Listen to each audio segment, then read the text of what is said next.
오늘 말씀을 가지고 나는 두려워하지 아니리다 한 제목으로 말씀의 은혜를 좀 나누기 원합니다. 우리가 방금 읽었던 이 시편 3편은요, 다윗의 위기 때에, 가장 위기였을 때에, 가장 힘들고 어려웠을 때에 들었던 찬송입니다. 그게 뭐냐면 바로 자신의 아들이었던 압살롬의 반란, 그 자기를 죽이러 가는 그 아들 압살롬이 반란을 일으키고 나서 그 아들을 피해서 도망가고 있을 때에 지었던 찬송입니다. 그래서 오늘 이제 방금 읽었던 건 없는데요, 성경을 보시면 시편 3편의 제목이 이렇게 적혀 있습니다. 우리 같이 볼까요? 시작. 다윗이 그 아들 압살롬을 피할 때에 지은 시. 아멘. 누구나 인생에 위기가 있죠. 그 위기를 만나게 되면 두려워하고 그 위기로 인하여 말미암아 좌절하는 것, 그것이 바로 사람입니다. 어찌 보면 그것은 당연하죠. 인지상정입니다. 그런데 오늘 시편에서 다윗은 그런 환경임에도 불구하고, 그런 위기임에도 불구하고 스스로에게 다짐하며 고백하기를, 어떻게 고백하느냐? 나는 두려워하지 아니하리다 라고 선포하고 있습니다. 우리 6절 말씀 다시 한번 읽어볼까요? 같이 읽겠습니다. 시작. 천만인이 나를 애워싸 진친다 하여도 나는 두려워하지 아니하리다. 아멘. 여러분들 아시겠지만 다윗은요, 다윗의 인생을 보면 정말 위기가 많았던 인물입니다. 신분이 정말 높은 집안에 태어난 사람도 아니었잖아요. 그러니까 기껏해야 목동이었습니다. 그런데 정말 거인이었던 골리앗을 무너뜨림으로, 쓰러뜨림으로 이스라엘 역사로 등장한 그 다윗, 그때 이후로 승승장구하는 것 같았죠. 사울왕의 사위도 되고요, 승승장구하다가, 그러나 위기가 또 있었죠. 왕의 시기를 받아가지고 쫓겨다니기도 하고요, 수많은 전쟁에서 죽을 위기를 넘겼던 사람이 바로 다윗이었습니다. 그러니까 다윗의 인생은요, 위기 덩어리였어요. 고난 덩어리였습니다. 그러나 그런 위기들 중에 가장 큰 위기라고 하면 어찌 보면 오늘 상황, 즉 자신이 왕이 된 이후에 자신의 아들이 자신에게 반란을 일으켰던 이 위기다라고 생각할 수 있을 겁니다. 왜냐하면 그냥 없었을 때 그냥 어렵다, 그건 좀 견딜만 하잖아요. 근데 왕이라고 하는 제일 높은 자리로 올라간 다음에 자신을 죽이러 가는, 그리고 자기 아들이 자기를 죽이러 가는 그런 상황, 여러분들 그런 상상만 해보십시오. 얼마나 큰 아픔이고 얼마나 큰 위기였을까. 근데 놀라운 것, 그런 위기 속에서도요, 다윗은 찬송하는 자였다는 거예요.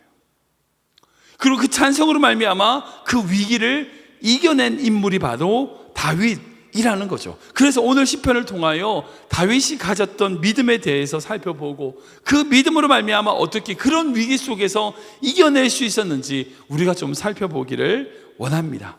다윗의 믿음은요, 어떤 믿음이었냐? 첫 번째로 자신의 위기를 솔직하게 정말 하나님께 올려드리는 믿음이 있었다는 걸 볼 수 있어요. 우리 1절과 2절 말씀인데 같이 볼까요? 같이 읽겠습니다. 시작. 여호와여, 나의 대적이 어찌 그리 많은지요. 일어나 나를 치는 자가 많으니이다. 많은 사람이 나를 대적하여 말하기를 그는 하나님께 구원을 받지 못한다 하나이다. 셀라. 아멘. 압살롬이 자신의 아버지인 다윗을 배반한 사건은 성경에 보면 사무엘상 15장부터 18장까지 기록되어 있습니다. 여러분들 아시겠지만 다윗에게는 여러 명의 부인을 통하여 아들들이 있었어요. 그 중에 아들은 압살롬은요, 세 번째 아들이었습니다. 인물도 좋고 지혜가 뛰어났기 때문에 다윗이 가장 사랑했던 아들이었습니다. 그런데 그 압살롬이 백성들의 마음을 빼앗아서 다윗을 대적하는 반란을 일으켰습니다. 아버지의 마음에, 가슴에 칼을 꽂고 자기가 왕이 되겠다고 하는 거예요. 그렇게 아버지를 배신한 겁니다. 그런데 그런 처음의 상황은 어떤 상황이었냐? 그런데 그런 압살롬을 따르는 백성들이 많은 거예요. 위기에 몰린 겁니다. 그래서 다급해진 다윗이 어떻게 합니까? 일부 사람들과, 자신을 따르는 사람들과 급히 왕궁을 떠나는 그런 일들을 하게 되는 거죠. 그러니까 피신이 아니라 거의 도망을 간 겁니다. 그런 상황 속에서 방금 고백했던 그 고백을 하는 것을 볼 수 있어요. 1절 보면 하나님, 정말 나의 대적이 어찌 그리 많습니까? 이 말 뭐예요? 나를 죽이려는 사람이 너무나 많습니다. 그 가운데 내가 정말 사랑했던 내 아들 압살롬도 있습니다. 정말 기가 막힌 노릇이죠. 그 아들을 피해서 도망가는 다윗을 생각하면 그 스스로가 수치스럽고 고통스러워서 차마 고개를 들 수 없는 그런 상황이고 그런 형편입니다. 근데 거기에 한 가지 더 위기가 있어요. 그게 뭐냐? 자기를 죽이려는 사람이 많은 것뿐 아니라 그 사람들이 다윗에게 뭐라고 얘기하냐? 2절 보면 그는 하나님께 구원을 받지 못한다. 지금 무슨 말이에요? 하나님이 널 버렸다는 거예요. 야, 너 아들 압살롬이 반란을 일으켰으니까 너 인생은 끝이 난 거야. 이제 하나님이 너를 구원하지 못한다. 하나님이 너를 버렸다는 거예요.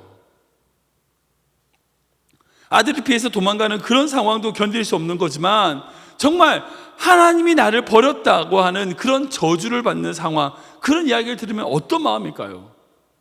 단순히 도망가는 것보다 그런 말을 듣는 것 자체가 너무나 더 수치스러웠을 거라 생각합니다. 그래서 그 당시에 이제 시므이라고 하는 자가 다윗을 저주하는 이야기가 등장을 하는데 다윗이 어떻게 합니까? 저주하게 내버려 두죠. 그 얘기 다 듣습니다. 그 상황을 어떻게 해요?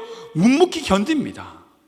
자신을 향하여 붙는 그 저주들, 그 모든 악담들을 다 들으면서 다윗은 그 모든 것을 하나님께 올려드리고 있다는 거예요. 그런데 다윗이 그렇게 하나님께 모든 것을 올려드릴 수 있는 힘, 그런 저주와 그런 낙한 말들을 견딜 수 있는 힘 어디서 나오느냐? 3절을 보십시오. 같이 읽겠습니다. 시작. 여호와여, 주는 나의 방패시요 나의 영광이시요 나의 머리를 드시는 자신이다. 아멘. 띄워주시겠어요? 보시면 3절에는 우리나라 말로 번역 안 되어 있지만 중요한 원어가 있어요. 히브리어로 왜라고 하는 단어가 기록되어 있는데 영어로는 but 기록되어 있습니다. 그러나 라고 하는 접속사예요. 그게 첫 번째 뭐예요? 자신을 죽이는 사람이 많고 너는 하나님께 버림을 받았다 라고 사람들이 이야기합니다. 그러나 여러분, 이게 다윗의 믿음이었어요.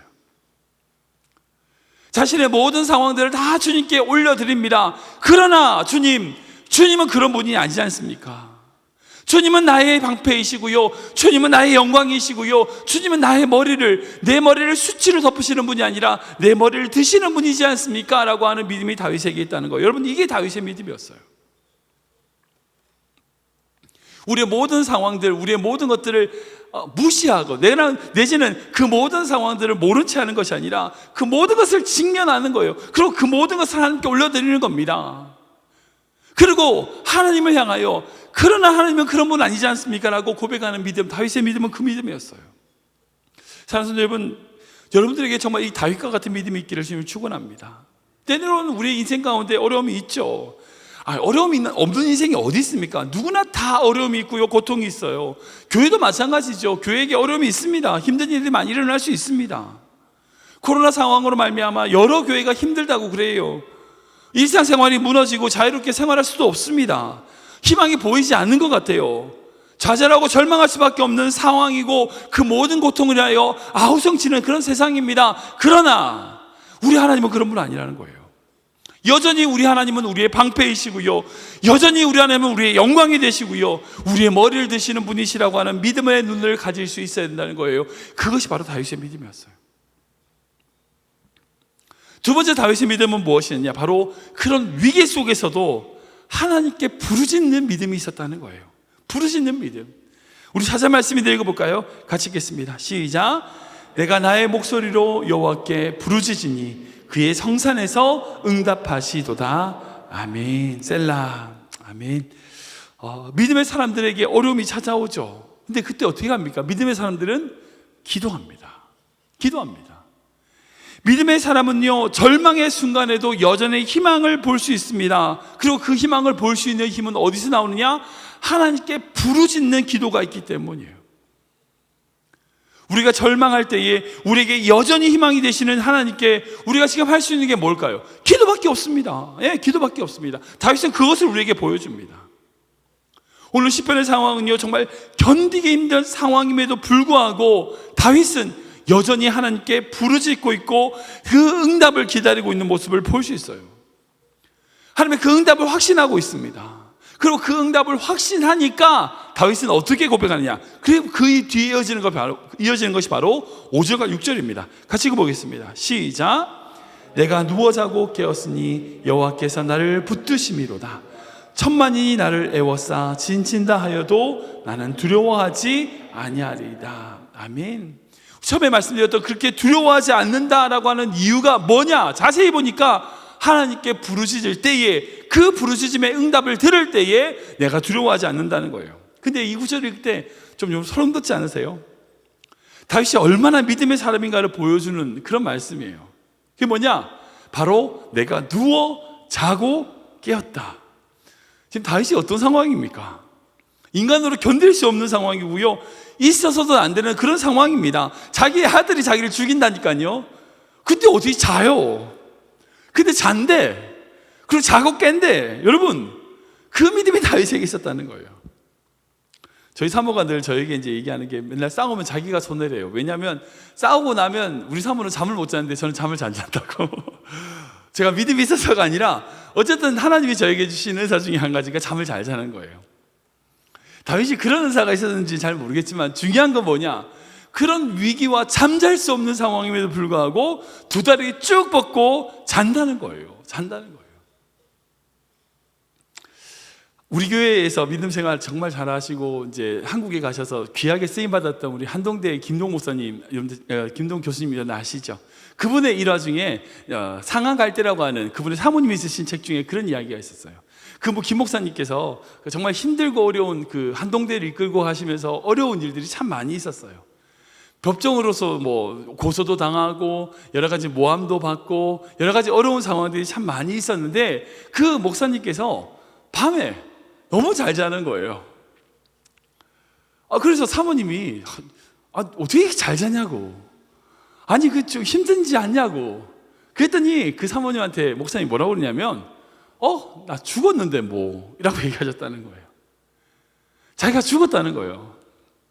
내가 하나님 앞에 온전히 죽었으니까 죽었는데 무슨 뭐 힘들 게 뭐가 있냐, 하나님께 다 맡겼다는 거예요. 지금 다윗의 고백이 바로 그런 고백입니다.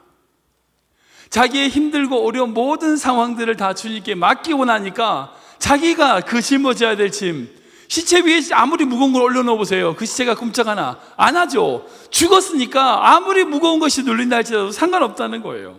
하나님 앞에 온전히 죽은 자는요, 고난과 고통 속에서 잠잘 수 있습니다. 두려워하지 않을 수 있습니다. 왜요? 하나님의 보호하심과 하나님의 인도하심으로 잠잘 수 없는 상황임에도 불구하고 두 다리 푹 젖고 잘 수 있다는 거예요. 여러분, 이게 바로 하나님을 향한 확신의 믿음이었어요. 자신이 부르짖어 기도함으로 하나님께서 들어주신다는 확신이 있었기 때문이라는 거예요. 그리고 마지막으로 세 번째, 다윗의 제일 중요한 믿음, 그것은 뭐냐? 바로 구원은 오직 하나님께 있다는 거예요. 구원은 오직 하나님께 있다는 믿음입니다. 우리 8절 말씀인데요, 같이 읽겠습니다. 시작.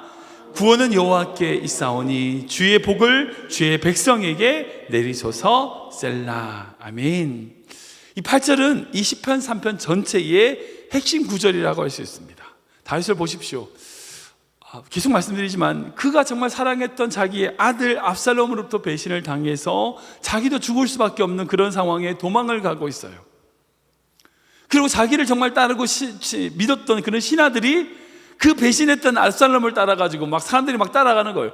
자기에게 막 열광했던 백성들이 언제 그랬냐는 듯이 배신하고 지금 압살롬을 따라가고 있는 거예요. 야, 사람 믿을 게 없구나.